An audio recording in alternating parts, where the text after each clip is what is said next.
Buni pishirganimga ancha bo'ldi, lekin azovchiga qilmasam bo'lmaydi. Bilasizlarmi nimaga? Chunki buni yegan odamlar haligacha mazasi og'zimizda qoldi deb qayta pishirib berishimizni so'rashyapti.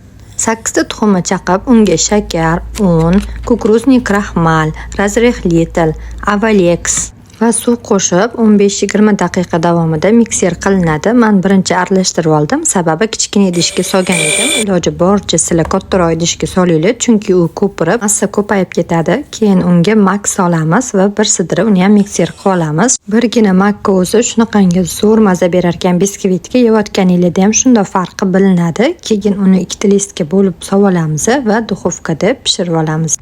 Umumiy 4 qavat biskvit bo'ladi. Xohlasanglar bitta 4 burchak qolipga solib bittada pishirib olib, keyin uni 4 ga bo'lsanglar ham bo'ladi. Menga shu qulay bo'lgani uchun shu usulda pishirib oldim va 4 ga bo'ldim.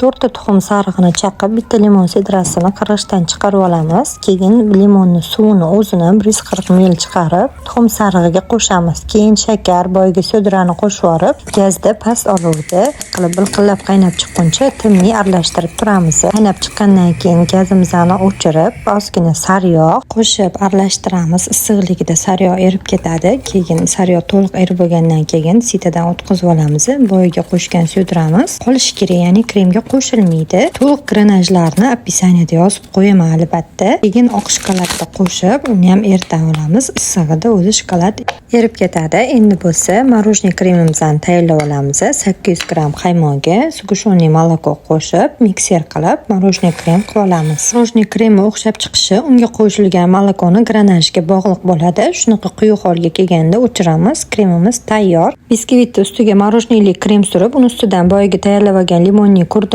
suramiz. Men bu yerda esimdan chiqib qopti surish. Ketma-ket hammasini tayyorlab bo'lgandan keyin esimga tushib qoldi. Shuning uchun bitta qavatini olib turib, hech bo'lmasa bir qavatiga bo'lsa ham surib oldim, chunki limoncelloning asosiy mazasi shu kurdida hisoblanadi. Ustiga o'zingizlar xohlagan shanti kremlarni surasizlar eng oxirgi qavatiga. Eng ustidagi sariq kremini bo'lsa, ikkita oq pletkaga qaymoq qo'shib gazda eritib olinadi.